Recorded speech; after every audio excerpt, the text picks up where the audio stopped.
listener's card. But we've got a few more tracks to discuss first.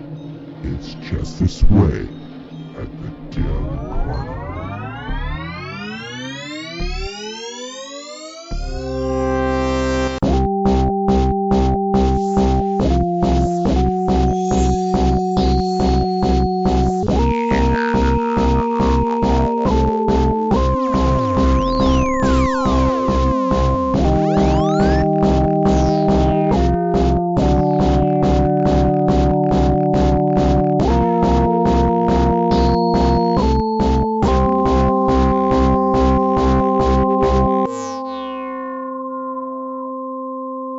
What's up, everybody? Welcome back to the Dim Carnival. I'm Bill.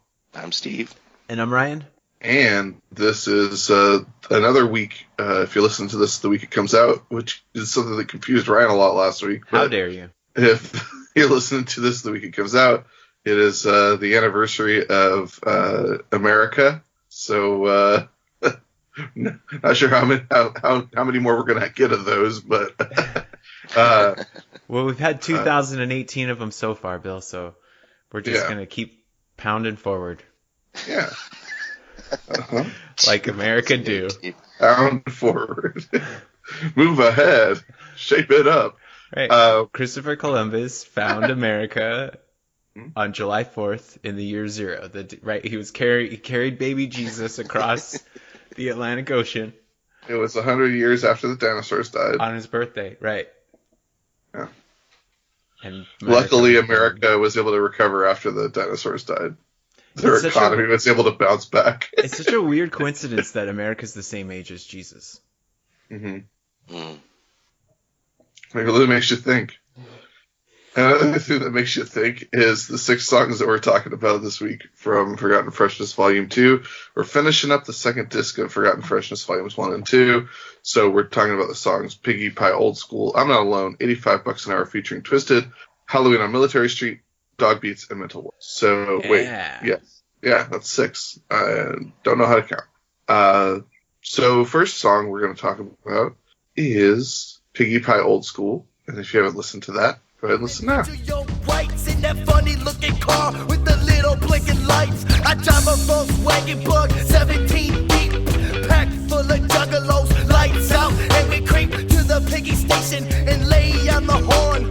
First Piggy out, we blow his lungs out his uniform. So this is the original version of Piggie Pie that got pulled from or got reworked for the Great Malenko. This is the version that they wanted to have on the album, but the lyrics were just a little bit too much about cop killing for Disney, so they were asked to change the lyrics, and they did a swap them up. And this is the version on Great Malenko is the version that ultimately stood. I believe that the version that's on Great Malenko is probably a better song. Yeah, I don't know, man. I feel like Shaggy's verse is much, much better on this version. I listened to him back to back, and it was almost like he was like, well, now I just have to do like a generic killing verse. Like, it's not really about anything.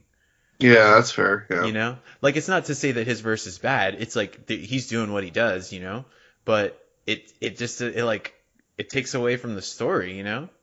Yeah, for sure. And then I also, last week I was confused, I think, because I thought that this one was also in a different key. I don't know why, you know, sometimes it must have been a different track or whatever, that there were different versions that were in different keys. But that line that I said about pulling the devil's face out of the sky and beating it with a shovel, there is a difference. And I think they make the shovel conch sound like louder and more pronounced on the Malenko version. And I think it actually makes that version sound better. So I don't know what I was thinking. That I thought this one was like more serious. But because I had listened ahead last week, but when I listened to it this time, I didn't think that part was as good. So, but I think Shaggy's verse was better. Yeah, I'll believe that. I just I'm basically just upset that the Jackie Chan line is different. It was almost like, as I was going through listening to it, I was like, all of my favorite things that we talked about on the other one are gone on this one, you know? The Jackie Chan line. And then, so I wrote down all the different changes. But the first thing is that the intro is different. So this one, it's like, we're going to tell you, it's like, obviously, we're going to tell you the story of the three little pigs or whatever. Versus the one on Malenko, which is that actual slaughtering, the sounds of slaughtering a pig, which I did not miss, that part not being there. Definitely. I'm with you there. If you want it to be, if you crave that like real more dark scariness, then I think you would like the Malenko version better for that reason. Dark, scary.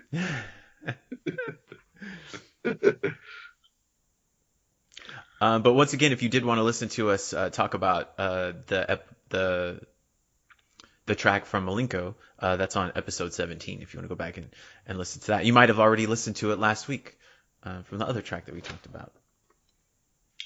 Hocus Pocus. Steve, your thoughts on the original mix of Piggie Pie? I did like it. I agree with a lot what you guys are saying. Some of the lines that were taken out, I was like, that's a bummer. But it didn't. I think the other thing was their voices were really distorted in the other on the Malenko version, and this one sounded a lot cleaner, and I kind of liked that. And you like the cleaner vocals? Yeah, I did. I mean, I don't know that I like it better necessarily, and I tend to be one of those folks, like when I hear one version of something, that will always be the one I like best because it was the first one I heard.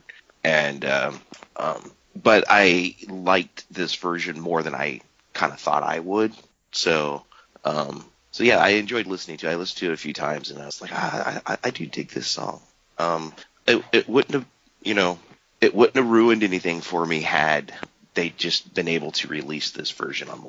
Yes, that's one of the comments that I wrote, is that it's kind of a shame that they had to change it, because I don't know what people think about it now, but I think it's kind of silly. Like, it's not that big of a deal.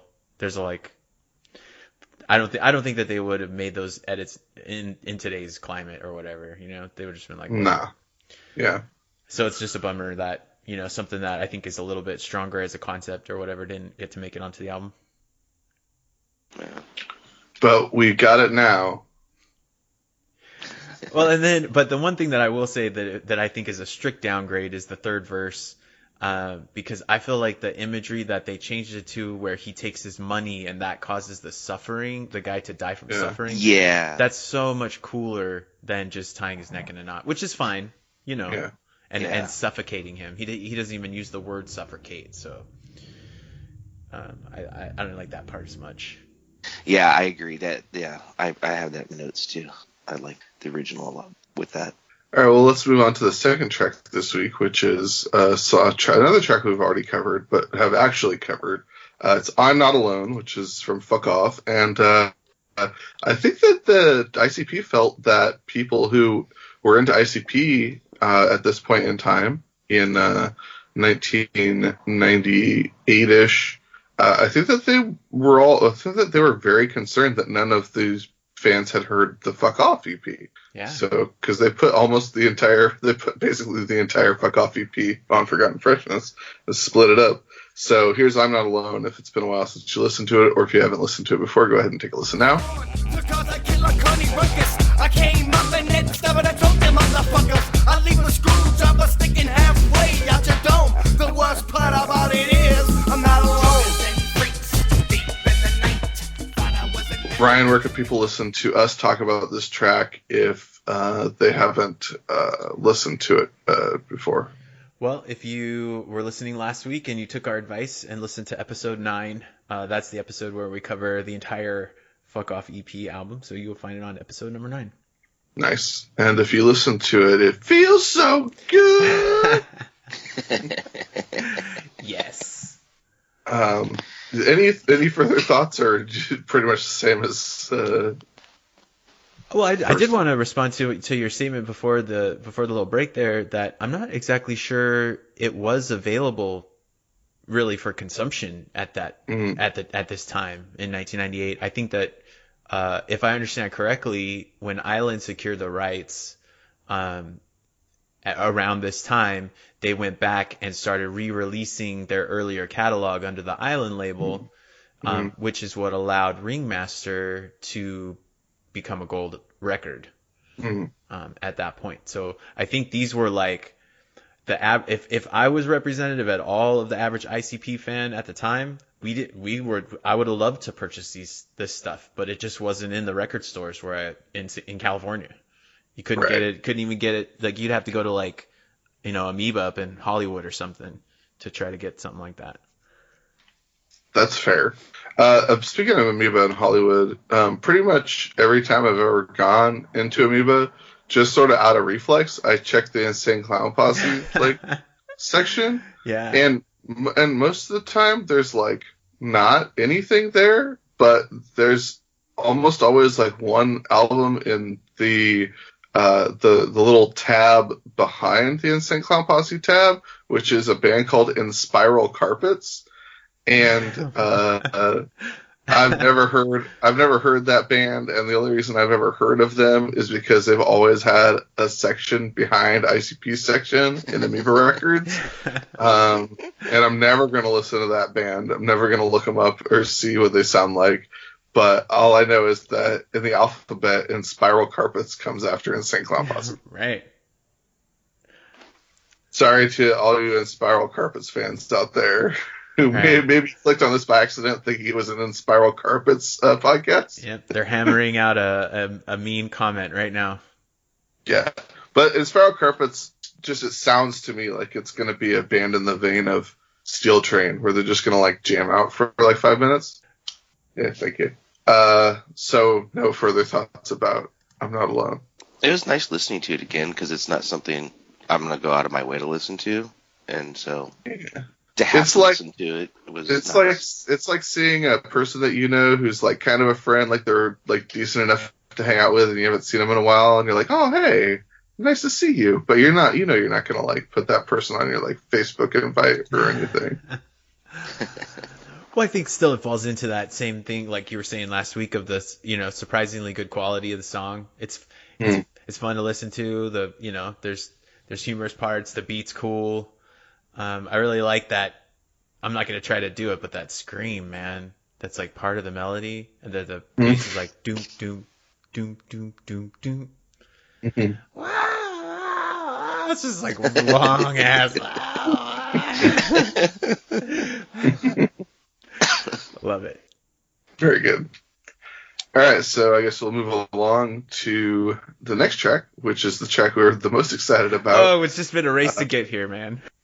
All right, so if you haven't listened to $85 an Hour featuring Twiztid, which we're very excited about, go ahead and take a listen to that right now. It's the M-O-N-O, and I can't even spell the rest. It takes too long, and I need a fucking cigarette. I can't hear, my right ear's mad whack. So shut the fuck up and listen, or get an ass kicking. I slap hoes and call them bitches to their face and scream, I fuck off, bitch, Twiztid in the place. So back up. And I feel like perhaps, since this is the first time that Twiztid has actually showed up on an ICP song, I believe we discussed Twiztid when we talked about First Day Out, and we talked about both versions of First Day Out. Is that correct? We did a little bit, yeah. I think that's really the only time we've talked about it in depth. So I think that maybe we should do a little bit of, before we get into the track, maybe a little bit of backstory on how Twiztid came to be with ICP. I would love to do that. So before Twiztid was a thing, Jamie Madrox and Monoxide Child, or Jamie and Paul, were members of a hip-hop horrorcore group in the Detroit area called House of Crazies. And they went under the names, Jamie Madrox went under the name Mr. Bones, and Monoxide Child went under the name Hectic, Hektic. And wow, the third member, perfect. And the third member of the group was the ROC, and they put out 5 albums as House of Crazies between 1992 and 1997. And the House of Crazies, obviously, they're a horrorcore trio in Detroit, so them and ICP are running in the same circles. After the House of Crazies group split up, they sent a demo to Violent J. And the demo also had Blaze You Dead Homie on it. And they went on tour with ICP and Violent J loved him and signed with Psychopathic Records. I believe in Violent J's book, he talks about, you know, hanging out with the whole House of Crazies and then wanting to sort of like, you know, be on Psychopathic themselves, but the ROC was just sort of like, nah, I don't really like touring, I don't like playing shows, I don't like dealing with people, so I'm just gonna split. But I think through conversation with Jamie and Paul, Violent J sort of helped convince them to be a duo and changed their name to Twiztid, changed their names to Jamie Madrox and Monoxide Child. And at that point, Violent J talks about it a lot on his book, in his book and on his audiobook, about how in the 1997, 1998, 1999, 2000 era, when Twiztid put out Most Tasteless, ICP was very much invested in, well, Twiztid is going to be our premier Psychopathic Records group, and anywhere ICP is going to be, Twiztid is going to be too. And this is right when they were writing this huge Malenko, you know, household name popularity and notoriety. So it was definitely the case for at least like 4 or 5 years where, you know, anytime you booked ICP, you also booked Twiztid. And like anytime ICP did a photo shoot, Twiztid was there. So like there's the famous, like, I think it's Alternative Press or Spin cover where ICP is like locked in a insane asylum with straitjackets and Twiztid is like their orderlies. So at a time when like ICP was like at their most like public and notable, they brought along Twiztid. So it's like, you've heard of Insane Clown Posse, here they are on an album cover, but who are these other two guys? So I think that that's really like impressive and like rad that they did that. And it's also definitely why people know about Twiztid. But Twiztid, I mean, since, you know, they've had many times that they've split from ICP over the years and try to do their own thing. And they're currently split from ICP and doing their own thing with Magic Ninja Entertainment. But I mean, it's not like Twiztid doesn't work hard. I mean, they put out 5 albums before they even like met ICP. So, and they've always like put out like more stuff than ICP has and just like toured relentlessly and hustled. So it's not like they don't work hard, but definitely they benefited from that relationship with ICP for several years where ICP was like, nah, them too. Do you feel like, Bill, I have a question for you. Do you feel like Charles S. Dutton regrets leaving the band? Well, it worked out for him too, because he eventually came back to music and signed with Psychopathic for a while, and he's on Magic Ninja Entertainment now, I believe. But Steve and I saw the ROC open for Twiztid in San Francisco one time, and he wears those over the top of the head sunglasses. Ooh, oh, that's that guy. Okay, yeah. I've seen pictures of him. Oh man, those sunglasses are atrocious. Yeah, they're bad.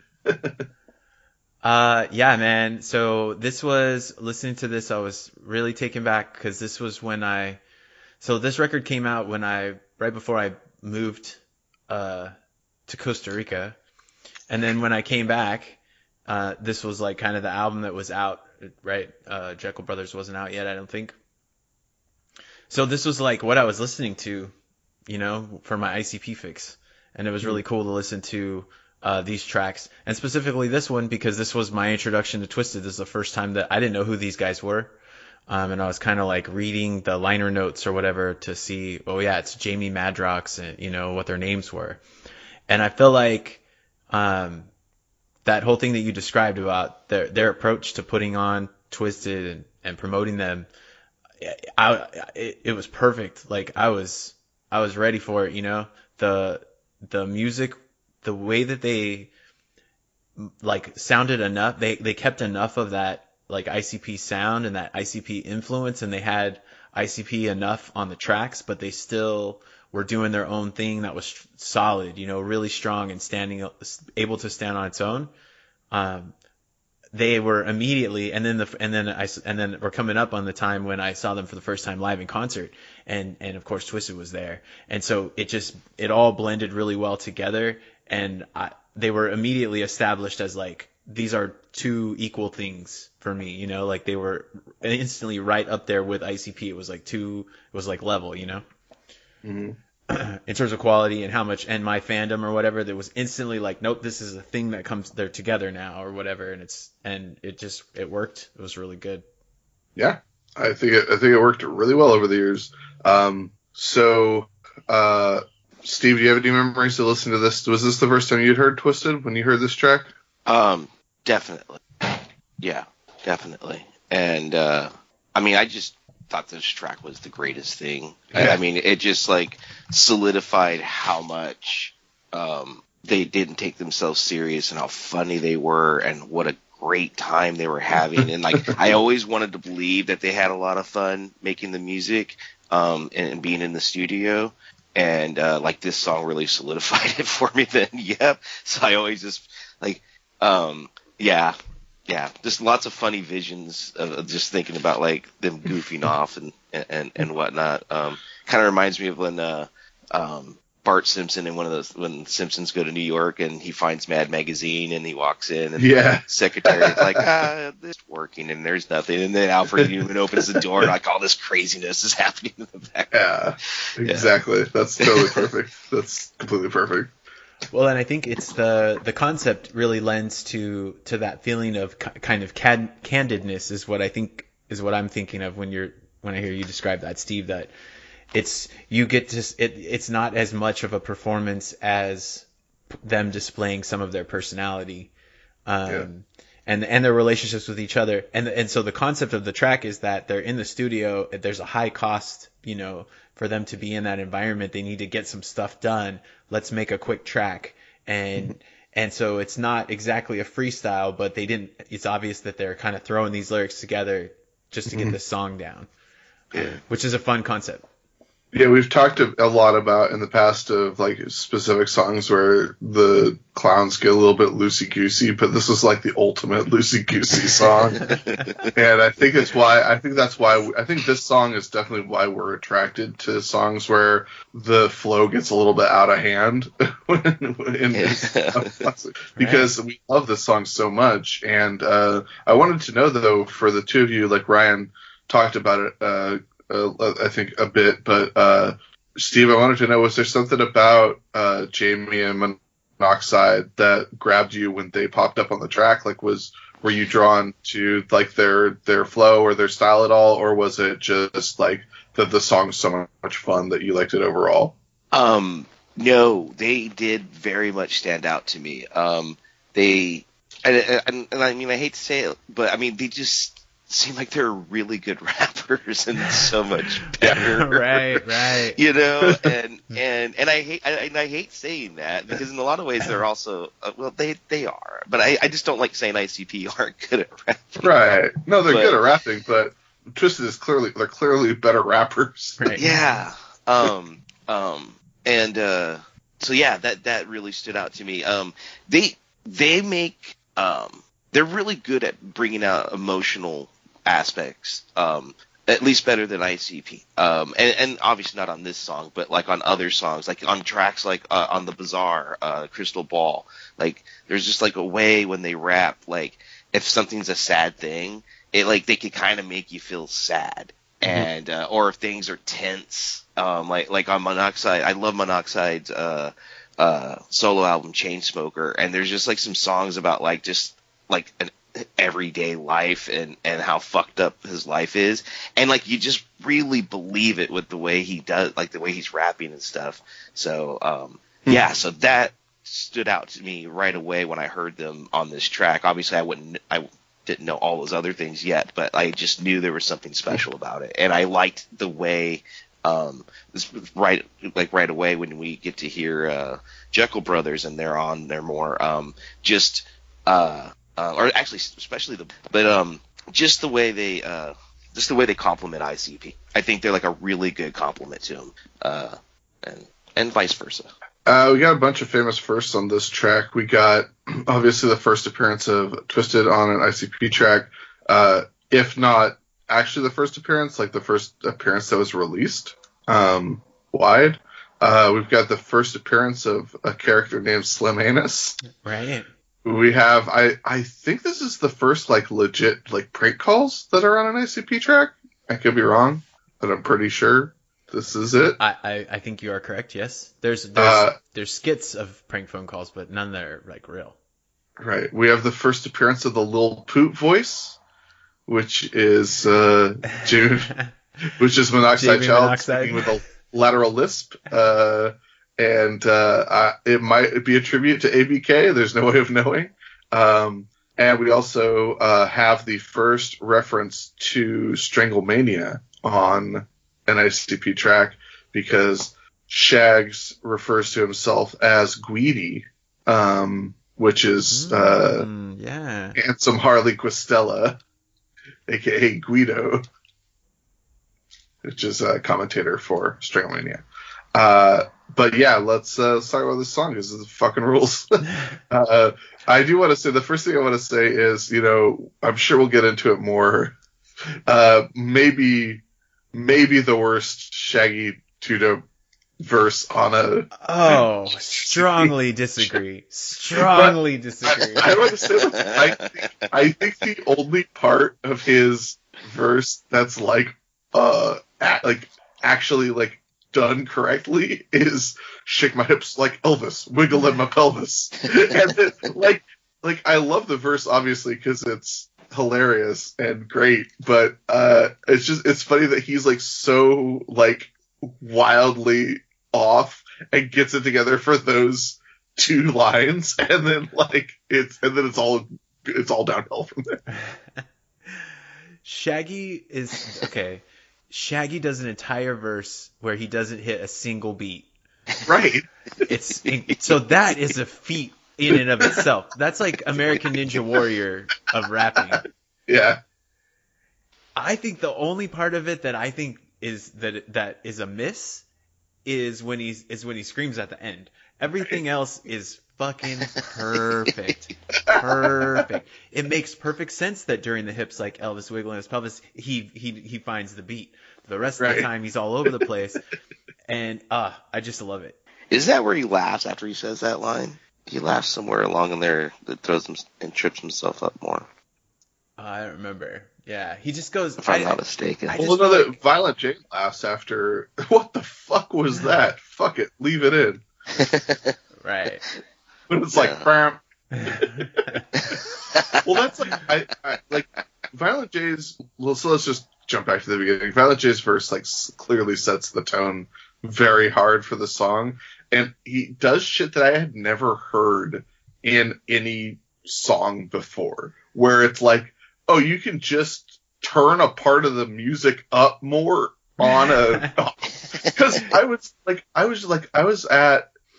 in an office the other day, and I was listening to this track in headphones really, really softly, and when he says, I'll turn it up even louder to piss you off, it gets much louder. Right. It does, yeah. It's fucking wild. It still kind of blows my mind, but that's fucking insane that you can have a song on a compact disc and just make a part of it louder.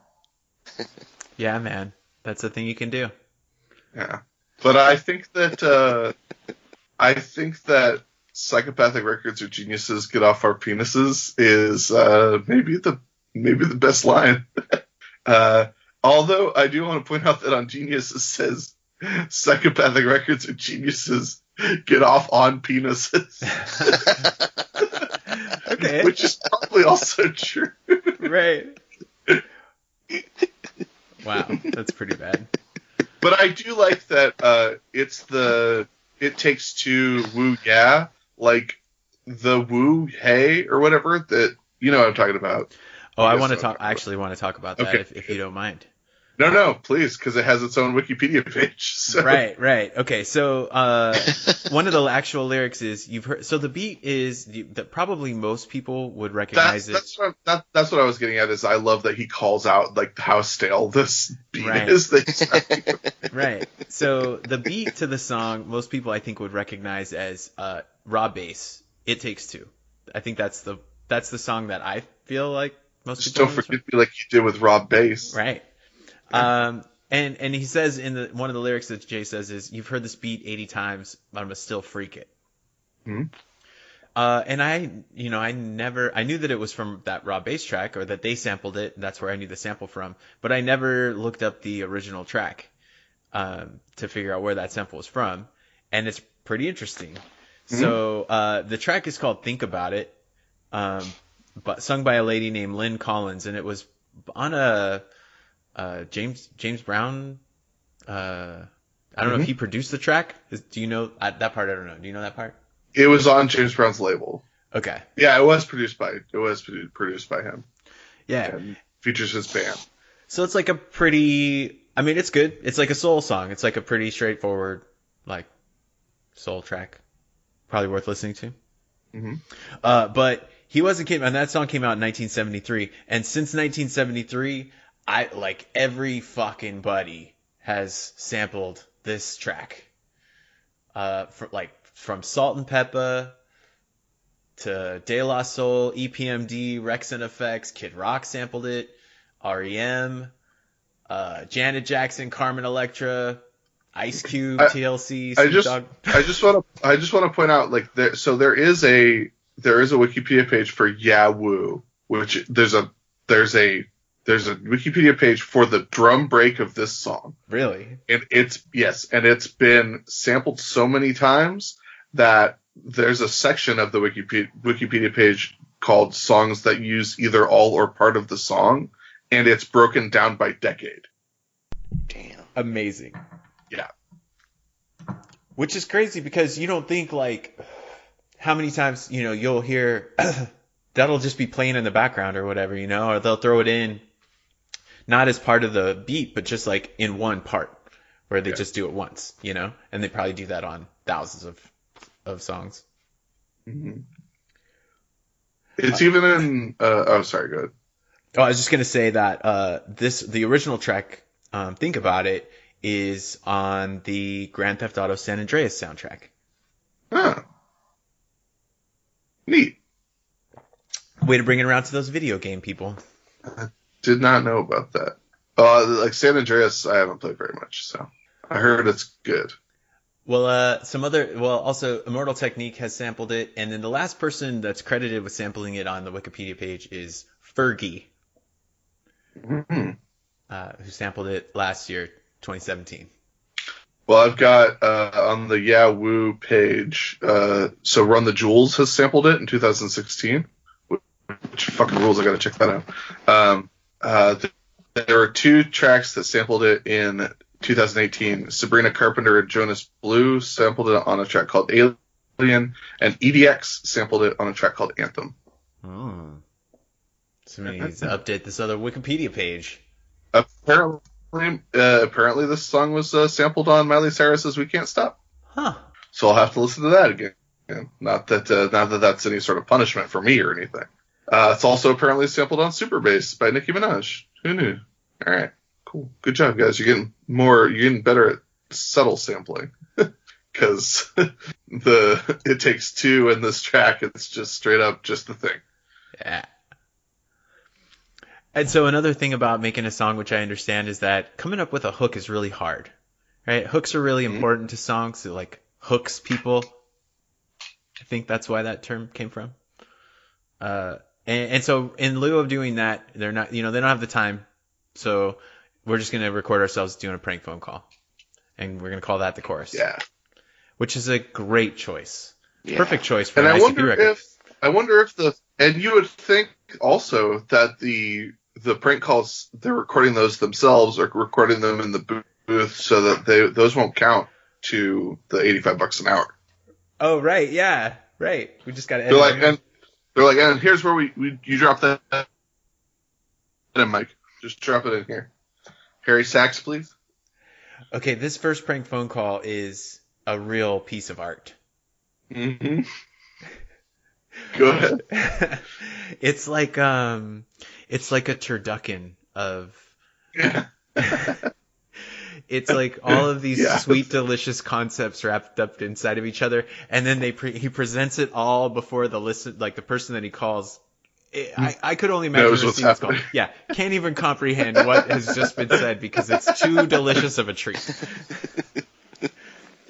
And I have to start with. Hello? I have to start with when I looked up the lyrics because I keep the lyrics on this or whatever on the screen. You know, on the lyrics they do write out that Violent J, I believe, is the one who's calling, says that he has a casement of fudge. Yes. We got a casement of fudge. You know, he's blistering through this call. He's trying to get through it so fast.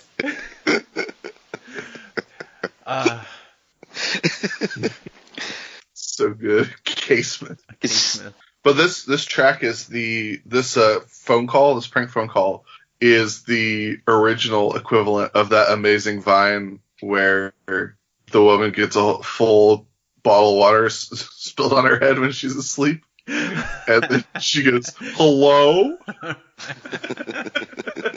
And I hope you guys know what I'm talking about.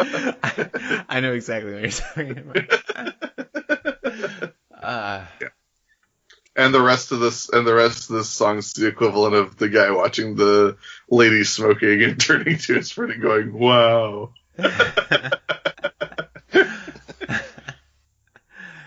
All right. Well, I want to talk to you guys about a track I've never understood, or a line I've never understood.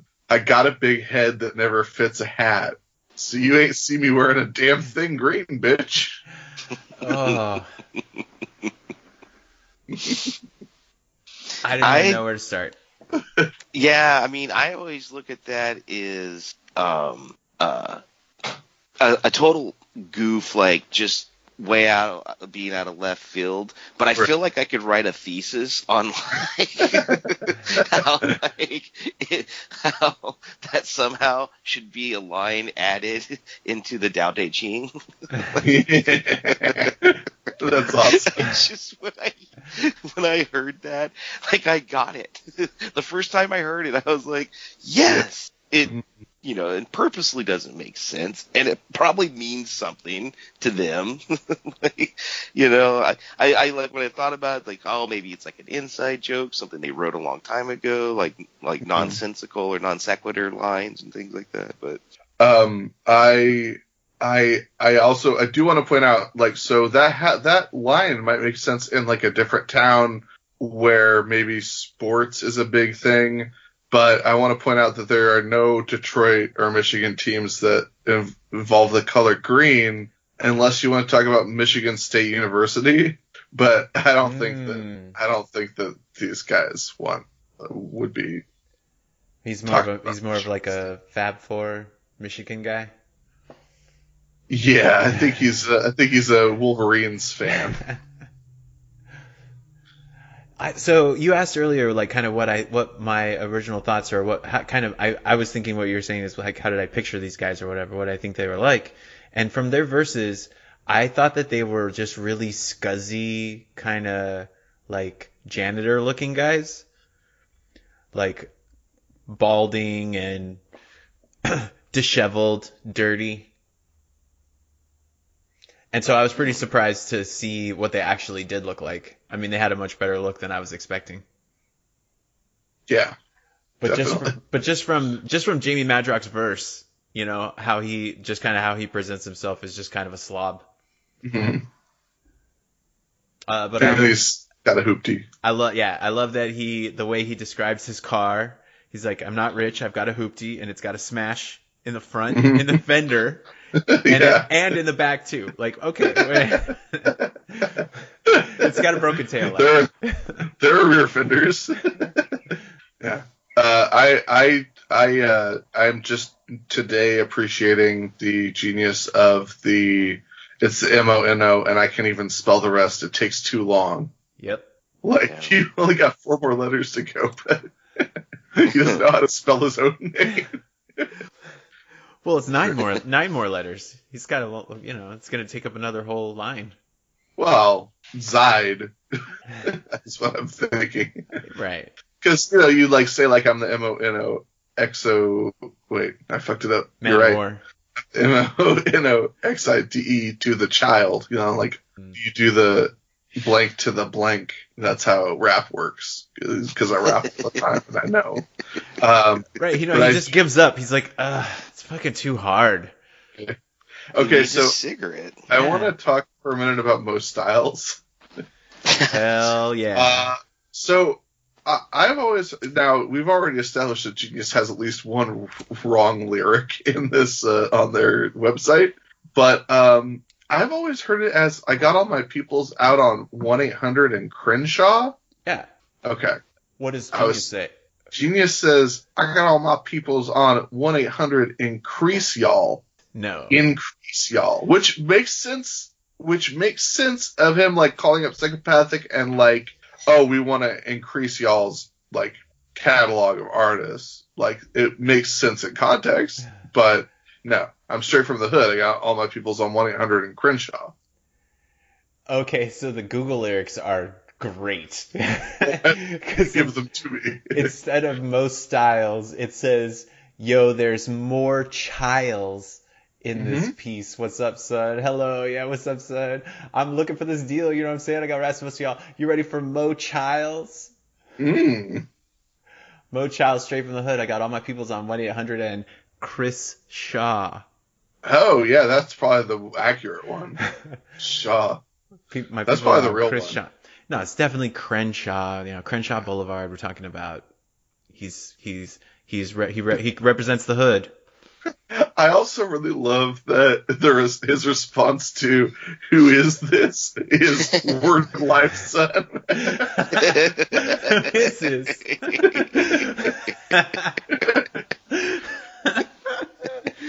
No, this is a fully fleshed out character that Monoxide Child knows about, and does he ever come back? I don't know. I can only hope so. I think he does. He should have had a whole album. Yeah, he probably does. Well, I'm ready for it, man. But so the coda, guys, the coda. Well, he Violent does J back to make you smile more. Well, he does. Sorry, you did mention that he was the voice of Lil Poot, and so didn't the characters from Big Money Hustlers record a track as Lil Poot and? Yeah, I think it's on a Psychopathic Writers LP. Okay, so yeah, maybe we have that. We have that to look forward to. Oh yeah, we got lots of stuff to look forward to, you guys. And yeah, so let's finish out talking about this song, and then I want to make sure to point out one more thing about Twiztid before we move on to the next track. Yeah, I just want to say again that Shaggy's verse is awesome. I love the way the camel clutcher, so good. And then yeah, moving on into Jay's verse, which I think just really brings it, like it almost makes me sad that the track is ending, because it's like so strong and it ends strong too. Like I just wanted to keep going. Now I'm gonna say something a little bit controversial here, guys. I believe that this the coda here, Violent J's outro, I believe that this is the only part of the song that's truly a freestyle. Sometimes I go back and forth, because it seems, I think it will, I don't know. I feel like it's a little bit, it's like freestyle plus, Yeah. Like he worked it a little bit. He kind of knew how he wanted to go out, see how long he could go, maybe. Well, I mean, like we know, knowing how rap works, that no freestyles are really freestyles. Like there's a set of rhymes that people have in their head that they'll adapt to situations. But I also did want to point out that the very conceit of the song is interesting, and perhaps yet another layer to this song, that you would think that if time and money are precious and you need to lay down a track real quick, you would think that a freestyle would be the absolute worst decision you could do. Like you would want to have something where it's like, I got the lyrics, let's go. Right. But I don't think Steve has chimed in on Shaggy's verse. Well, I did. I talked a little bit. But yeah, I mean, I'm with Ryan. I love it. I absolutely love it. I love it too. I'm just saying it's not good. Okay. That's true. I think that's why I love it so much. That isn't good. Like, I love The Room. Yeah. It was just, I love the wrestling references and yeah. I mean, I don't have as many interesting things to say about it as Ryan did. I just always enjoyed it. It just makes me laugh. Well, what about letting your nutsack drag on the tile floor? Well, I mean, everyone does that, so that's just kind of. It's a nice way to cool down when it's a hot summer day. Yeah. That's why dogs are always doing it. Well, I remember from the shockumentary, they interviewed some like toxic waste guy, like Violent J and Shaggy had a job up there on Belle Isle, and it was cleaning up toxic waste. And the guy was talking about how they didn't care that they would just jump into this sludge and start shoveling it around or whatever they were doing. And so I was excited when I remember when the CD came out. I was like, oh yeah, Belle Isle. And then I thought he picked up deer shit. Like that's what they did. Because on the video they talked about working with sludge, but apparently they also picked up deer shit. Did do more than one job? I guess, yeah. They were cleanup, right? General cleanup, maybe. Yeah. I know that all of us probably love the very end of the song with a snap your neck gives me freestyles of fresh. Yep. Yeah. I did want to point out, so I was listening to some of these tracks on YouTube, and I believe it was after Halloween on Military Street, whatever video they had, like homemade ICP video with the track over it. Then at the end of the video, there's Violent J in a Gila monster mask, like just like talking to a camera and like asking a riddle. So I just want to say that like no matter how deeply we cover ICP on this podcast, there's just so much of it out there that is all still always new to everyone. Yeah, if someday there is like maybe there are websites. You know, there was a website that I linked an image from a Belgian fan site called riddlebox.be or something like that, whatever it is, the Belgian internet code. And they have a ton of like set lists and flyers and all kinds of stuff from like tons of ICP shows from tons of eras.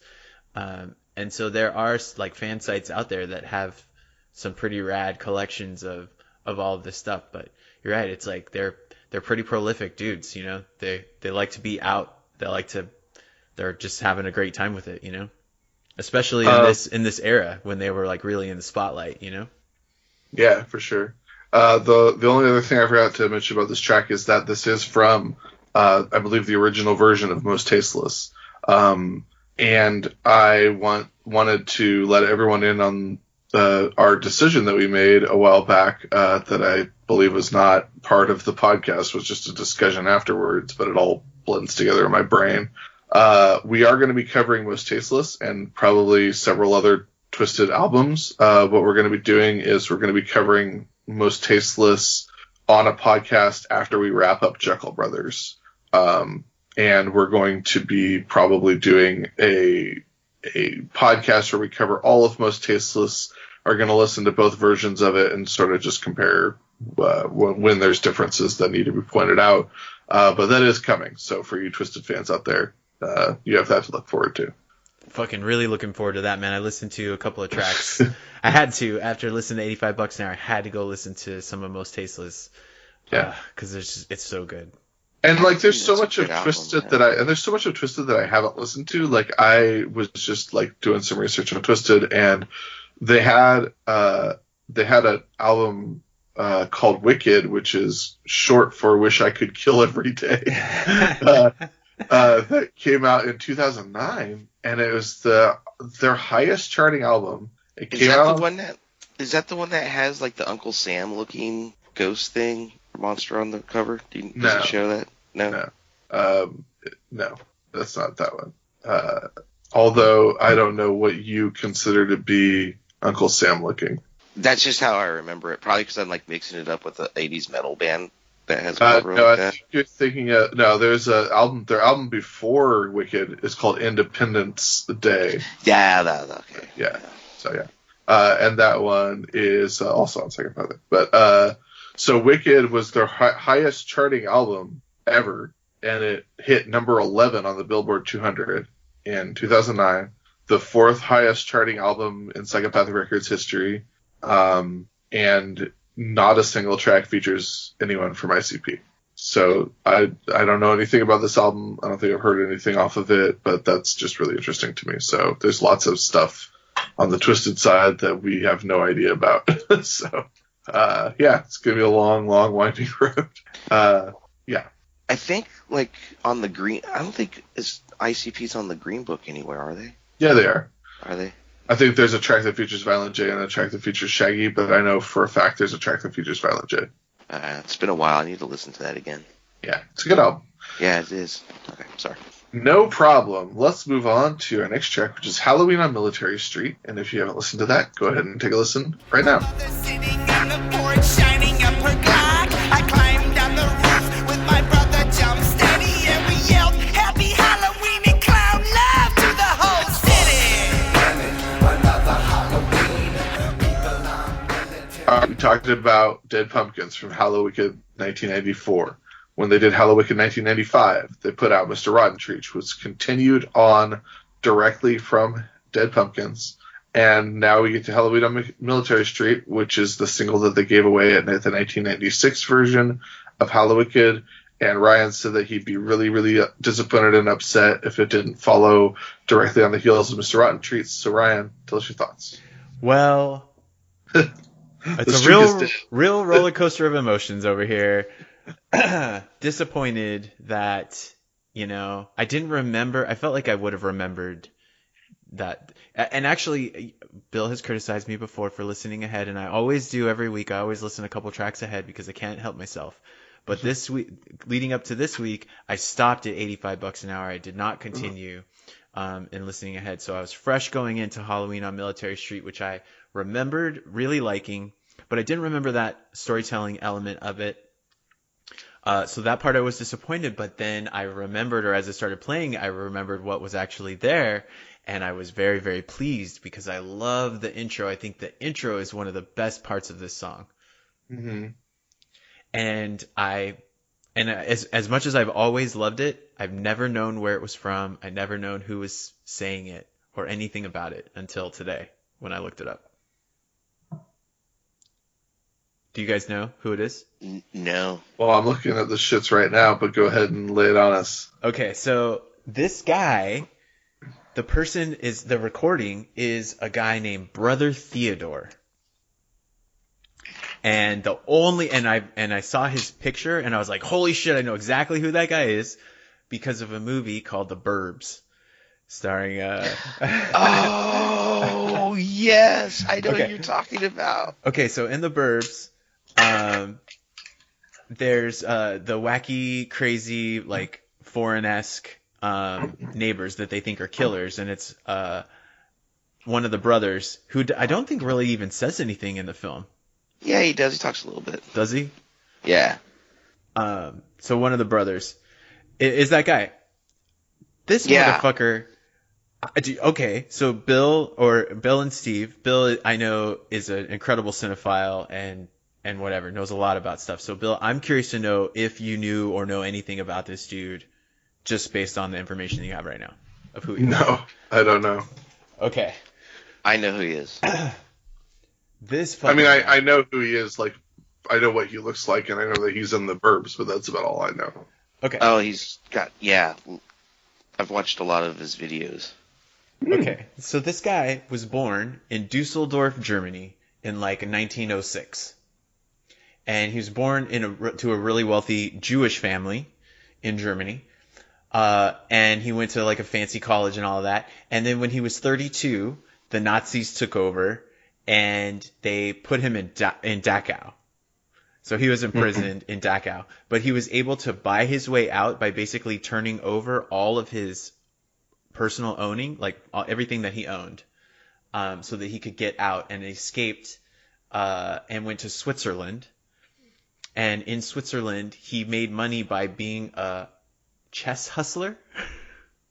And just lived there until he eventually moved to Austria, where he was able to escape to the United States via his mother's secret lover, Albert fucking Einstein. Damn. Albert Einstein rescues this this Jewish kid and ships him off to America to save him or whatever. Well, he's 32, but so then he becomes a janitor at Stanford University in California.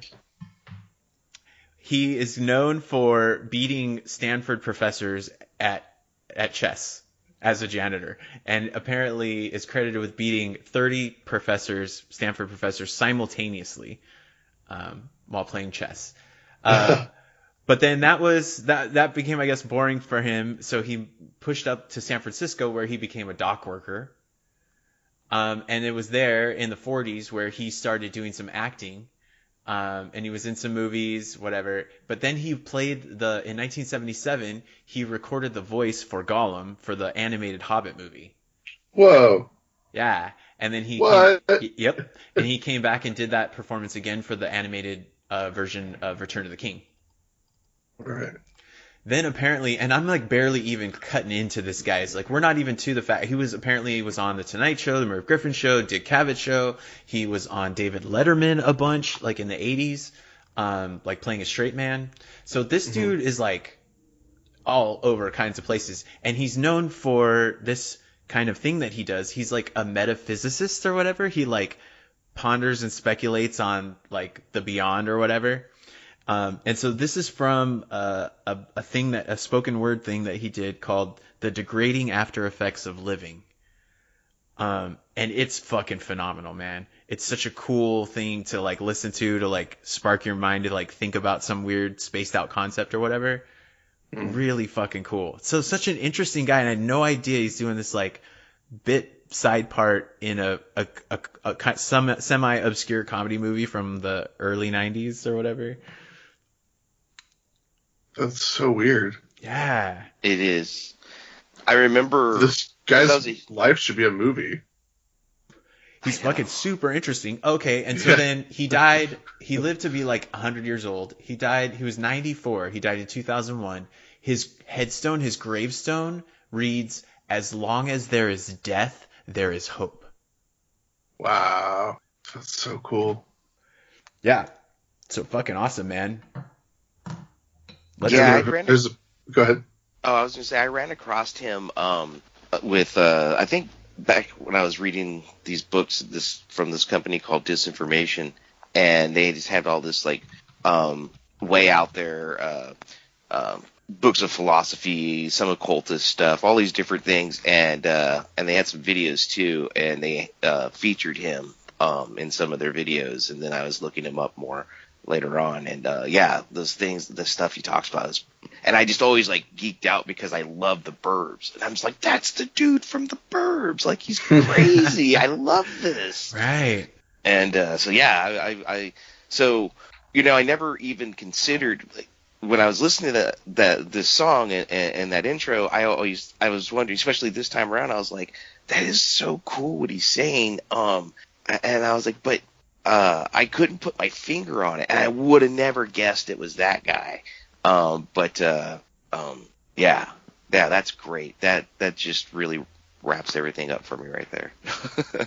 And not to get on too far of a tangent since we're talking about The Burbs, but Bill, one of the happiest moments in my life was when Tom Hanks cursed your name.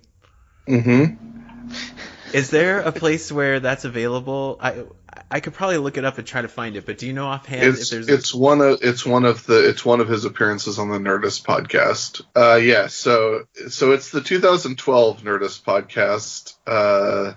So check out that episode of Tom Hanks in the 200s in the Nerdist podcast from 2012, because I wrote about. It's an article called "A Wilson Meme Has Begun in Seattle, September 24th, 2012," and I call it a bad meme, and Tom Hanks wasn't pleased about it because I guess he likes the movie he was in or whatever. But on the Nerdist podcast, they brought up like, oh, did you see people are starting to dress up like, because it had just been on Monday Night Football on that week, the Seahawks, September 24th, 2012. And so all of America was watching football, and on Nerdist they just brought up like, oh, people are like dressing like the Seahawks games now, and Tom Hanks was like, yeah, I saw that, it's very fun. And then someone just pulled up was looking for a picture of the guy, and they pulled up this article and started reading it, and then they got to the part where I said it was dumb, and Tom Hanks cursed my name. Who wrote that article? Bill Handstock, curse your name. Oh, glorious. I mean, I don't know how you don't have that, saved on as your ringtone or whatever. I probably should. I also have tweeted at him several times, and he hasn't responded. So. Not interested in engaging. He actually did mean to curse your name. I think the only time I've really had an interaction with a celebrity was when I realized I was blocked by Kim Jong, and I didn't know why. And so then I tweeted about how I didn't know why I was blocked by Kim. Oh, I think it's because I badmouthed his new show or something. And then I was like, well, I guess I'm blocked by Kim Jong now. And we had a little conversation about how he's very proud of his show. And I was like, I guess it's just not for me. Thanks for talking. Oh, that was a fun story. Anyway, talking about Halloween on Military Street. You really pissed off two celebrities there, Bill. Oh, good job. How was I to know that when you put things on the internet, other people can see them? You are definitively the most charming person that I know, and you managed to piss off two celebrities. Good job. Yeah, the people who count don't like me. Just normal people. All right. Halloween on Military Street. La, la, la. Steve, I wanted to know how you like this song compared to Mr. Rotten Treats, because you're very down on Mr. Rotten Treats and what you considered it to be a plodding, repetitive rhythm and cadence. Yeah, and I knew that going into this song. And it's not very, you don't have to look very hard in these episodes to see how I continuously contradict myself. So, because I love this song. I love this song, I think partly because I love how it ends. Yeah. And I just really like how he's just like, he's going around in this fucked up neighborhood and all this stupid shit keeps happening to him at Halloween. He's getting garbage. He's getting ladies flicking his nuts. He's getting, yeast infection bread, and he's carrying it all in his bag still. Yeah. There's a whole dead crackhead in there. There's a whole dead crackhead in there. And it was just really smart. And it was funny, it was smart, and it made me, it reminded me of trick-or-treating, even though I always had great experiences trick-or-treating and got great candy. So it's not like that was my experience, but it just made me think of how much I enjoy trick-or-treating though, as well. And then a little bit sad for knowing there are people that have shitty things that happen and to them in their lives, and they still trudge on and keep trying to be a part and find the joy in it, and then with it ending the way it does, being with his family, his mom, shining up her Glock, there's just something kind of sweet about it. Yeah, man. And it's just it ends with everything's fucked up, but you know what? I got my family, I'm happy. Yeah, this is one of ICP's patented story songs, and it's a little bit surprising that it ends the way it does, but I like it. I think you said it perfectly, Steve, and I just knew that going into it without having listened to the song in a while. I knew that I liked it more, but I couldn't remember what it was about it, and that's what I felt like listening to it again now is I liked it more because it has more heart to it. It's the same concept of going trick-or-treating, getting gross stuff and whatever, but this time the tone is totally different, where it's it's a little bit melancholy like you said, but it's also kind of that whole well, this is what I have, so I'm going to celebrate it. I'm going to be okay with what I've got or whatever. Yeah. I want to point out I dinged on the dong.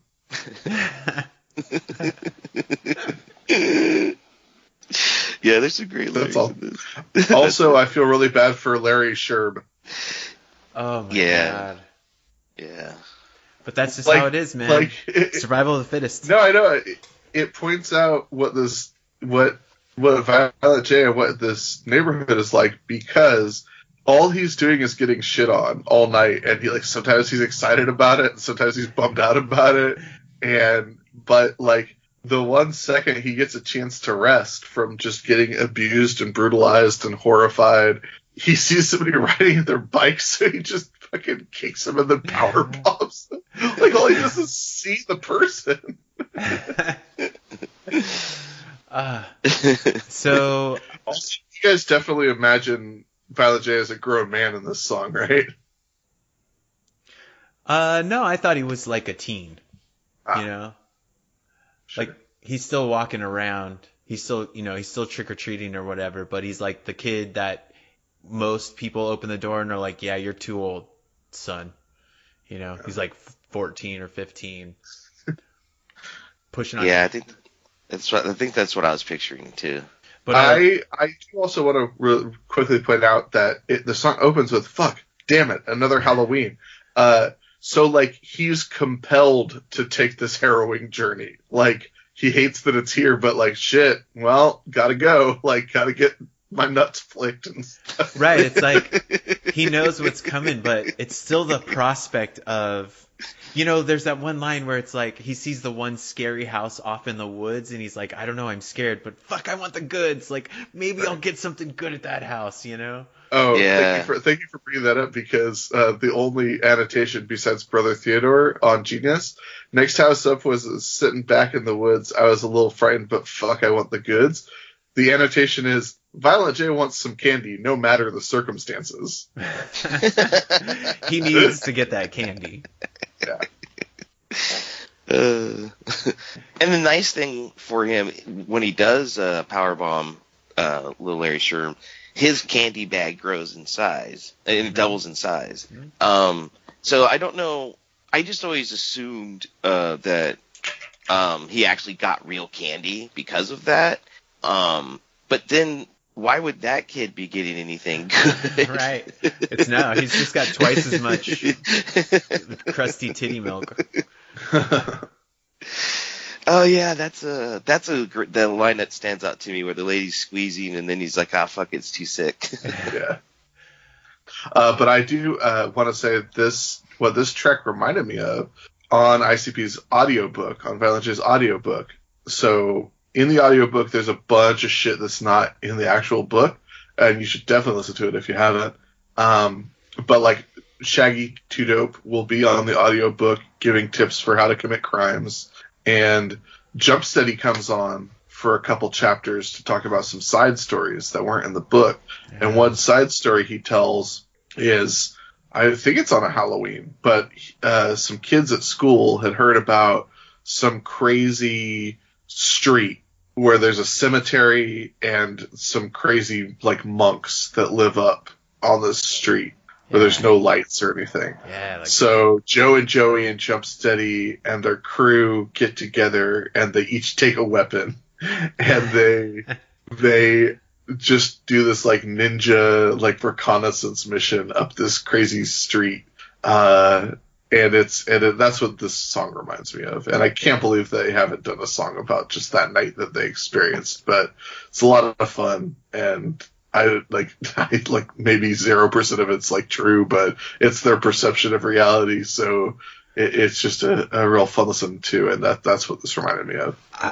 Did you guys have, I know we're going long on time, man, but did you guys have any experience? Cause when I was in like 6th grade, we used to ride our bikes to school, and on the way there was a Buddhist monastery, or like a house, I guess, maybe like where a bunch of Buddhist monks lived. And we had the same rumor at my elementary school was that they were like ninjas that lived in there, and there was tripwires everywhere, and poison darts would shoot you, and that you couldn't go on there. And so we would be real quiet when we rode by on our bikes, and you never saw anybody go in or out. And then the place fucking burned down. Like the whole thing burned down. And so that even added to the thing of like, oh my God, it was like a hit from the Shogun, like, or whatever. A rival ninja clan came in here and burned this place down and killed them all, And that was just like across the street from where between my house and my school. And so I thought about, breaking into abandoned buildings that we used to do all the time. Like I did all kinds of stuff like this when I was a kid, and I saw crazy things, shadows moving, and I wasn't sure if there was, somebody in the room and my mind was playing tricks on me, or I was just doing it to myself to make it more scary and fun. But I feel like that's a common thing that kids experience, And listening to him tell those stories on the audiobook, it made me think of those same experiences I had as a kid. It was really cool. That's awesome. Very, very awesome. I mean, there was definitely no Buddhist temple in Salinas that I knew about. There was on Soledad Street, I believe. Really? Yeah, it was real small, and I think it was next to the Open Arms. And they were they teamed up with a local Catholic church, and they did a lot of outreach for homelessness out there. Because remember Soledad Street was the place where prostitutes and homeless people stayed, because there's homeless shelters right in that area. So yeah, that's where the temple was. Well, since I was more of a latchkey kid, maybe Stevie can speak to weird urban legends in Salinas. So I think everyone who grew up in their neighborhood or close by, there was that one house is spooky, or there's weirdos that live there. Yeah, definitely each neighborhood will have their own, but I think a pretty common one for Salinas is Old Stage Road. So when you get outside, if you're on the east side of Salinas and you take Williams Road all the way down to Inns, now it used to just be strawberry fields. I think half of it's now all houses. It goes very far back now with houses. But Old Stage Road, a perfect name, by the way. Love that. Yeah. Yeah. Oh yeah. It was so great out there. If you when you get to the stop sign, if you make a right, you go south, and you can take the back roads to get to Soledad and Greenfield and all those little towns. And if you made a left, you kind of just make your way back up to north side Salinas. And so out there's a section when you're going north, heading towards north side Salinas. There's a bunch of hills, and it's kind of creepy at night when you're driving on them, because if you see headlights coming, it's only 2-lane road, and so they disappear, and then they come back up and they disappear, and and sometimes you're afraid. I don't know. It's just easy because it's spooky. There's no lights. It's all just looks like cowboy land. How you picture the Wild West. Old oak trees and just rolling hills, and then it goes up, and then there's a mountain. It goes up Fremont's Peak, and so it gets real mountainous on. And so it's beautiful actually out there. And so there's a urban legend that there's someone died and their head got ripped off in the car crash, and so if you're going through that section and you see the headlights coming on you, if the car passes you, you're gonna get in a car wreck and your head will get ripped off. Oh man, so you gotta turn around if you see headlights?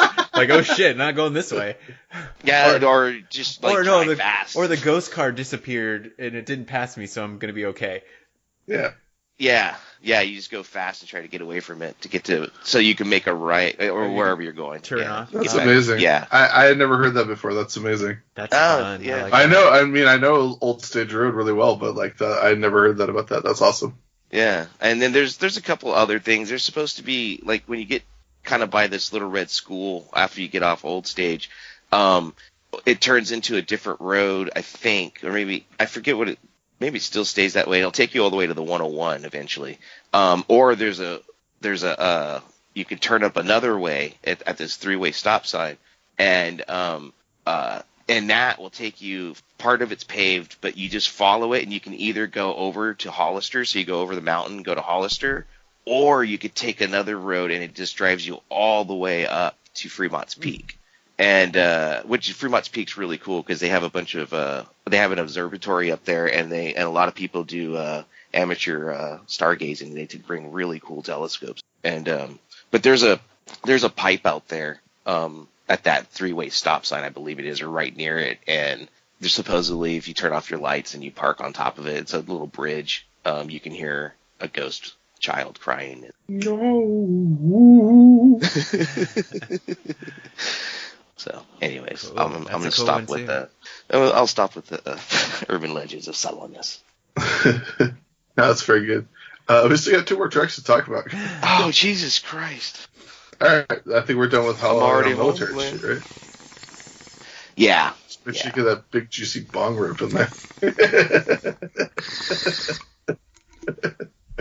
Ready to move on. Hang on, we fucked up, y'all. We got two more tracks, and we got the dog beats. That's right. You better grow it yourself. All right. If you haven't listened to Dog Beats, go ahead and take a listen now. You don't stop with the funk from the old days. Starting on your head as the beat plays. Yo, the ICP has got the dog beats. Inner city posse and we playing for keeps. And I know that you're liking this funk. Cause I can hear my voice coming out the trunk of your ride. Don't take me for a sucker. Well, what do you have? We got the dog beats. So I'm not the only one who confuses this drive-through skit with I want a motherfucking Cholito, right?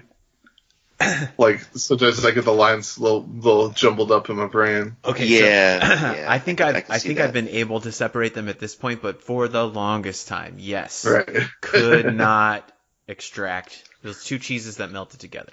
We should just edit together the two ordering skits into like one mega skit. Well, I think it's kind of. I've come to think of it as being a sort of an evolution where in this one they don't have anything, but in the other one they only have like really fancy shit.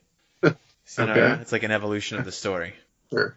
And also like this is a skit to get them into listening to get the ordering person to listening to the dog beats. But the other one's just a setup to them telling the person to fuck off. Right. Like that's the evolution. Is like when they started out, they're like, "Oh man, we want people to listen to our music and how hard we are." And then by the time they get to the Cholito skit, they're like, "Nah, man, everyone should just go fuck themselves." So the tone and quality of this intro, I would say, is comparable to this era, 98. I'd say this. You put this skit on. 98. Yeah, if you put this skit on Jekyll Brothers, it goes. Yeah. If it's just fine. But then the music starts and you're like, oh, I remember. We're in 1991? Yeah. Or whatever, 1990? 91. Woo! Way back. Turn back the clock, man. Where's the whole different era? This isn't even the same band. This is, and just to remind everyone once again, this is what I always expected "fuck off" to sound like. Right. Yep. Yeah. Yep. So dog beats, guys. They got the dog beats. Inner City Posse's got them. Inner City Posse. So Inner City Posse is composed of how many members? 3. 3 members, right? Yep. So here we are. We got Violent J. We got Shaggy 2 Dope and Mr. John Kick Jazz. And Bill, I want to say that the last time Rolling, and I'm headed for the Clark part. What? the last time that we talked about John Kick Jazz, it was so long ago, and I was saying how I felt like there's no animosity. I don't know why you left. This was before I had even listened to the audiobook, so I didn't know the whole story. And it turns out that John Kick Jazz left the band for a lady because the band was being taking up too much of his time.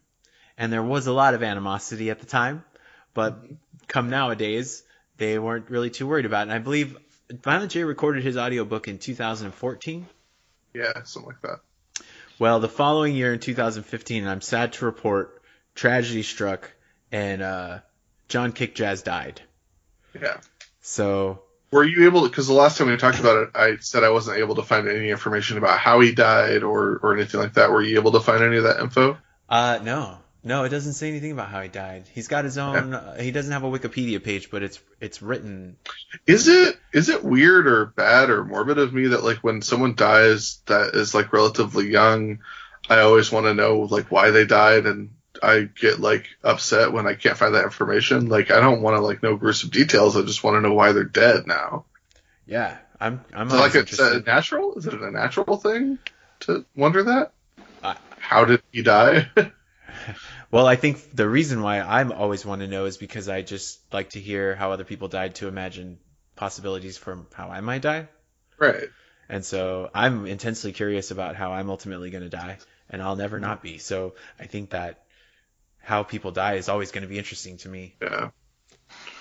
Another thing about John Kick Jazz leaving the band is that he was apparently, according to Violent J, he was always very interested in like his Richie haircut and like his cool clothes, and was a little bit bummed out about wearing face paint, and he was never willing to like change up his hair or his look or anything. He was always wearing like cool clothes, and they were wearing like jester outfits, and he was just wearing like FUBU or whatever.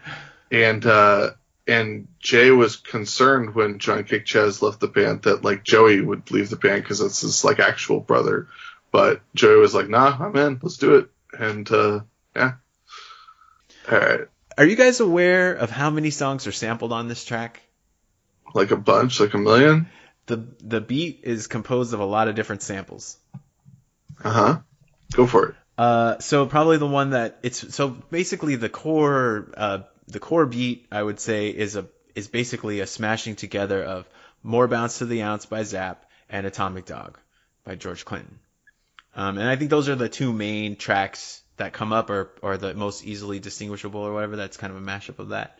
But then there's Catch a Groove by Juice, America KK's Most Wanted by Ice Cube. He just comes in and says like one line. Here We Go by Run DMC, Rock the House by B-Boys, and Run It, a track called Run It by the Boogie Boys. So that's just a lot of smattering of different tracks, and I didn't even try. I went through and listened to those tracks or whatever, but it's like, I don't know, there's a lot of stuff going on. And of course they traveled into the future to sample from Will Smith's Wild Wild West. Wild Wild West. Wow, wow, wow, yippee-oh, yippee-ay. Yeah. Bow wow wow, yippee-yo, yippee-ay. That's all. They got the dog beats.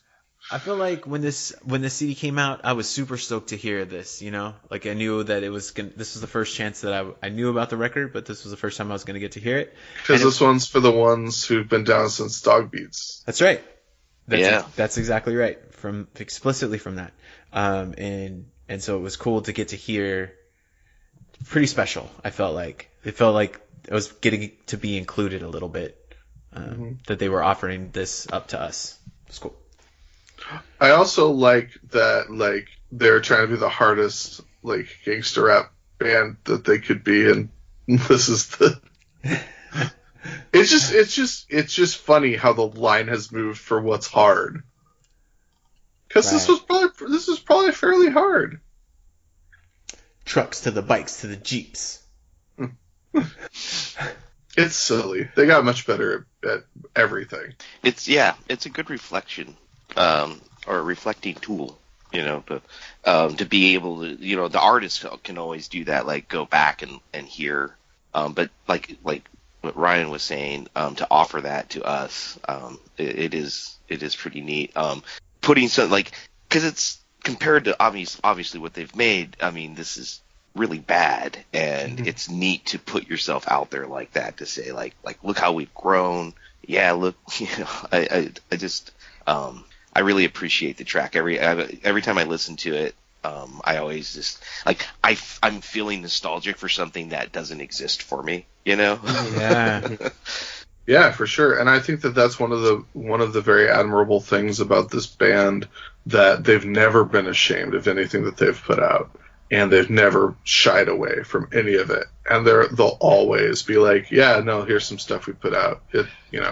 We put out new stuff now, but like if you want to listen to old stuff, here it is. Like last year they did a show as Inner City Posse. Like they did all of Dog Beats and I think some of Basement Cuts as Inner City Posse, and then they did all of Carnival of Carnage, like in a show. Yeah. So like that's cool. Like, yeah. We know some of you like this stuff. We know some of you might not like this stuff, but like it's all available. We're not shying away from anything. We're not ashamed of anything that we've done. We're idiot scrubs. So take a look at everything we've done. Do you guys feel like it's so hard because I'm interested, or I'm a little bit more in tune, I guess, or I want to be, to like what the current Juggalo culture is and the current state of things. I sort of, from this perspective now, I sort of feel like the culture at this point in time is sort of expanding outward into the world, and more people are learning about ICP. But as of right now, it's kind of turned back in on itself, so that it's kind of become siloed.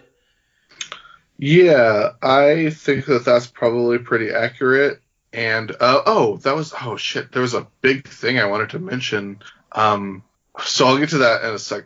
But I've got a commute for work for the first time in like, I don't know, since 2009, and so here and there I've been listening to little bits of like the Howard Stern show on my drive. And I was just, that was another thing I got curious about, because the Howard Stern show is like pretty different now from what it used to be, although it's not really that different, sort of like ICP. But I was like, oh, I wonder if there's like a Howard Stern like subreddit. And I went to the subreddit, and the subreddit for the Howard Stern show is like exclusively people complaining about the Howard Stern show. Like, it's people who listen every day and complain about how bad the show is and how they can't stand it. And, this person's to blame, and Howard's gotten lazy, and I don't like this, and nothing's funny anymore. But they still listen every day. They listen every day, and then they go onto Reddit to complain about how bad the show is and how much they don't like it. And I think that there's probably a lot of similarities there between that sort of fandom and juggaloism, where it's like you grow up with a thing. I think it's like how a lot of people, and I think that, Ryan, you and I have probably talked about this before in the past, but like, I think everyone who like has listened to the Howard Stern show at any point, their favorite era of the Howard Stern show is like when they started listening to it. And I think that that's true of anyone who has stopped watching SNL. Like they think that there's no era of SNL that's ever going to touch when you first experienced SNL. Like, oh man, I started watching 97. That's when it was the best. Like, that's not what I'm saying. I'm just saying, like, I've encountered so much of that. Yeah. And yeah, I think that that's very true of ICP, that they have the same sort of fans where they're like, oh, I started listening to Riddlebox era. Nothing's ever going to be as good as that. I started listening to Malenko era. That's the pinnacle. I started listening during the Six Jokers card, and I think that they're never going to get as good as Hell's Pit. Like, that's happening. And I think that happens with a lot of fandoms. And I think wrestling is one of those fandoms that doesn't really have that, because the consensus is that the consensus among a lot of wrestling fans is that the Attitude Era is the best. And I think that why that remains a consistent consensus is because, unlike a lot of other fandoms where people age out and other people come to it young, there's demographics and reporting and studies to back this up, is that by and large, the core of the pro wrestling audience right now is people who came into it in the Attitude Era and then didn't leave. Like, whereas a lot of other fandoms and pop culture stuff people age out of, wrestling fans are getting old, and the product isn't bringing in a lot of young fans, and people do get tired of it. The core audience does shrink over the years, but it shrinks of people who do age out of it, and then they're not bringing in new people to replace the people who age out of it, so that the core demographic just remains the people who started watching an Attitude Era and then just kept watching. Right. And I think, so the symptom that I think, or the thing that's happening that I think is a symptom of that within ICP, is their ability to do these tours of whole albums or whatever. Like, we're going to do a whole show that's Hell's Pit, and they'll sell out that show, Right. Well, but it was cool. Like, I do think that there are younger people who come into it, and I think that Twiztid definitely helps with that. Because the show that we went to, like, yeah, there were a lot of people our age, but there are also like good amount of younger people there, and it also helps that ICP is constantly doing tours with bands like Attila, where they're like, what's a band that's hip right now? Let's do a tour with them, and then maybe some of their fans will stick around for our set, and then maybe we'll make some new fans. Right. Yeah. Which, yeah, you know what? ICP is really good at marketing, you guys. Who knew? But sorry, the other thing I wanted to bring up was, I don't know if you guys heard about this. There's a movie out. There's like an indie movie out called Family. Right. So you heard about this. Okay, yeah, awesome. Yeah. I don't know I don't really know anything about it, though. How I found this was, there was a link that came across my Twitter. Kate McKinnon mixes with Insane Clown Posse in Brooklyn. Yeah. She was so the movie is about a woman played by Taylor Schilling, who is watching her 12-year-old niece and the niece runs away and becomes a juggalo. And it's just like an indie movie, and it's written and directed by a woman named Laura Steinel, and it's got Kate McKinnon in it. But they had a premiere for it at Bushwick, and Kate McKinnon hung out, and they screened it for a bunch of juggalos, which is fucking awesome. And then after the screening, ICP played a 30-minute set, and people were throwing Fago around, and Kate McKinnon sang "Fuck the World" with ICP. Wow. And it's basically the coolest thing that I Holy can shit. imagine. That's And I'm awesome. very, very excited about all of this. So yeah, so you guys can go online and see video of Kate McKinnon throwing up middle fingers and saying "fuck the world" and all Fagos flying around. So good shit. That's awesome. Yeah. All right. Anything else on Dog Beast before we move on to our last track of the week? No, I think I'm ready. All right. Well, our last track this week is Mental Warp, and if you haven't listened to that, go ahead and take a listen right now. Staring at the ceiling, the roof has a face. It's telling me I don't belong with the human race. He's asking me to join him in eternal sleep. I give him my soul, my body I can keep.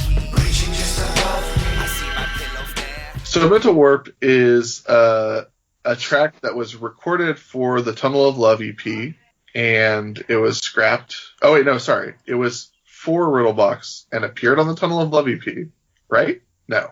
Maybe? Oh, sorry. My bad. Let's start over again. Okay.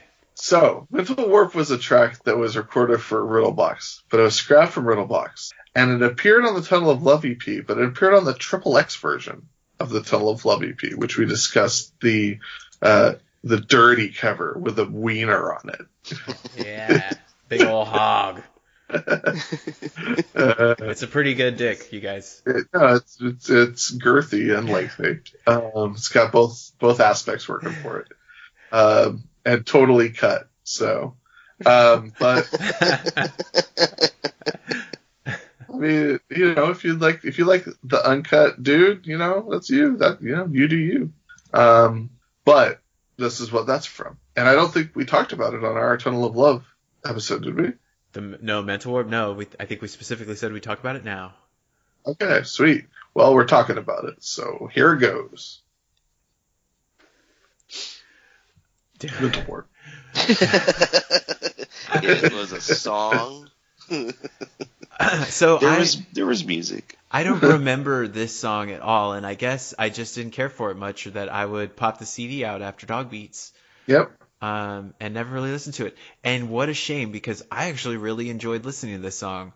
It's not going to touch $85, but it's probably my second favorite song this week. It's really weird that Dog Beats doesn't close the album, because it really should. Dog Beats should close Forgotten Freshness too, and not this track, in my opinion. I think that's probably a better choice. But this is like I don't think it's an especially great song, but I can see that it's from that era, or why it was going to make it onto those tracks or whatever, or those records. I think it's fine.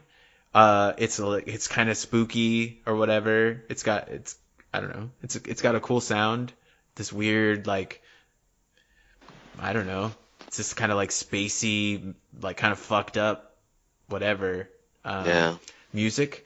That's kind of, I don't even know what's really going on there. The music's just like sounds.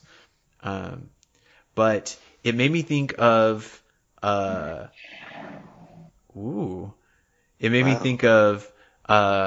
poem by Stephen King, that I remember reading when I was a kid, out of a book of short stories called Skeleton Key.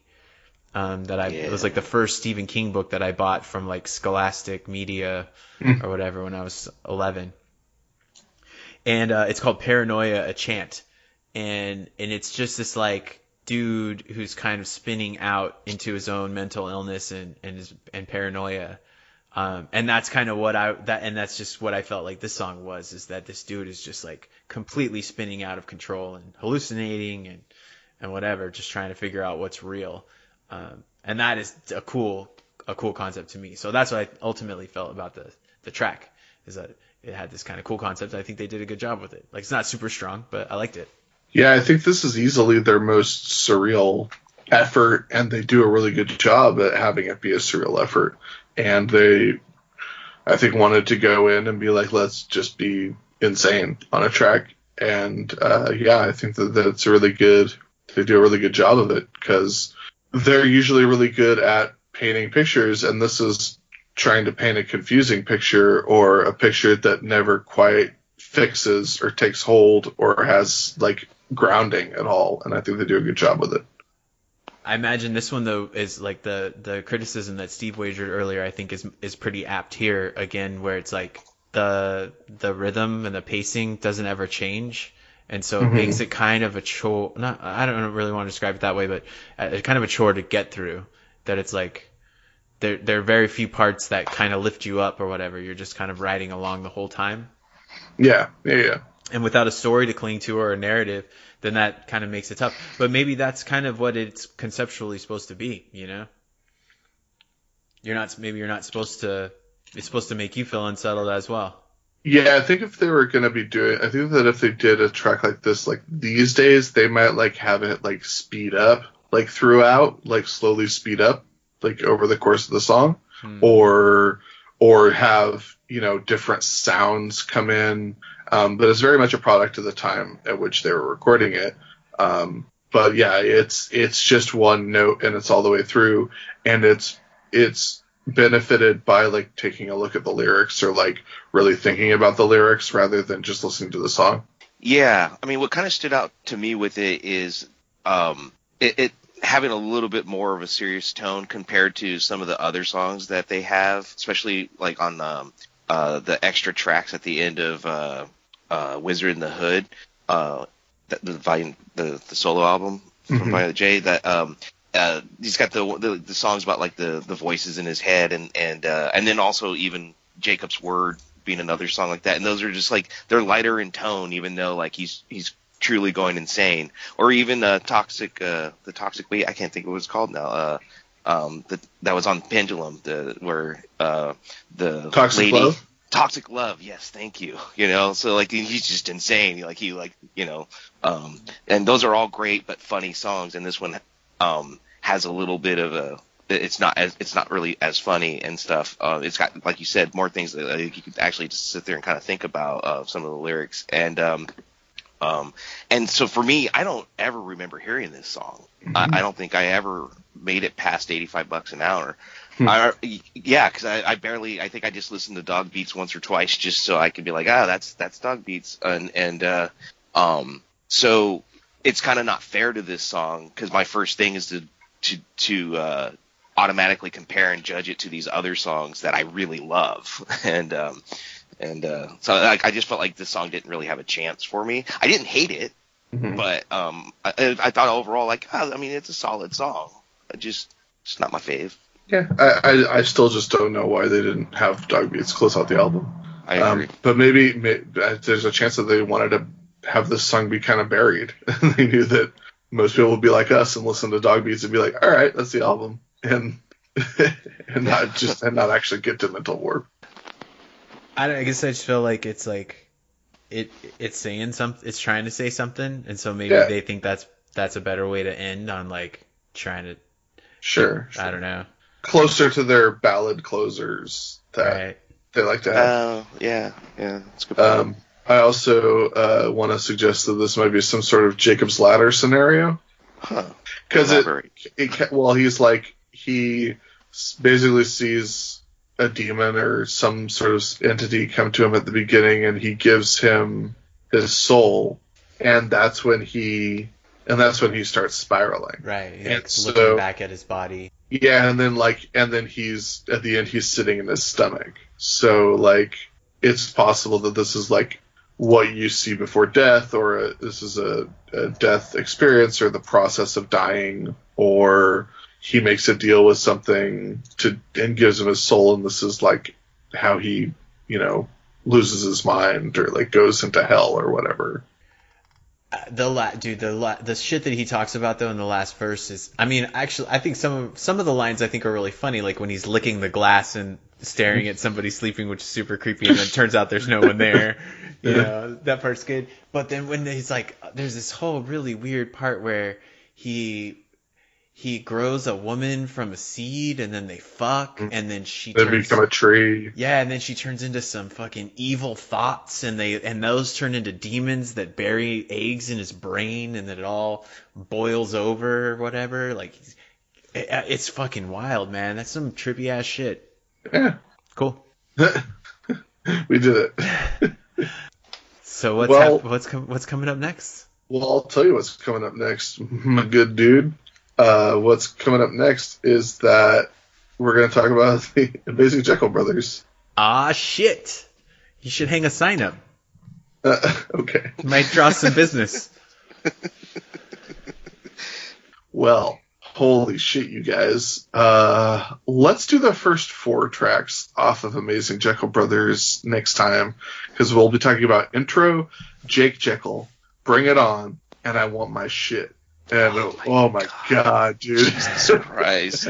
Because I don't think that we want to get all the way into bitches, because bitches will probably take a lot of talk and time. So let's talk about the first 4 tracks. Intro, Jake Jekyll, Bring It On, and I Want My Shit. And it's going to be great. We love it. We love you guys. And we hope you have a good holiday, and we'll talk to you next week. And you can email us at dimcarnival@gmail.com. Check us out on Instagram, where Ryan continues to kill it at dimcarnival. On Twitter at dimcarnival. Thanks to all of you. If you want to send us emails, please do. And we'll talk to you next time for the Amazing Jekyll Brothers. And until then, I'm Bill. I'm Steve. And I'm Ryan. And if you want a salad, better grow on yourself. We ain't got no meat. No meat, man. Damn.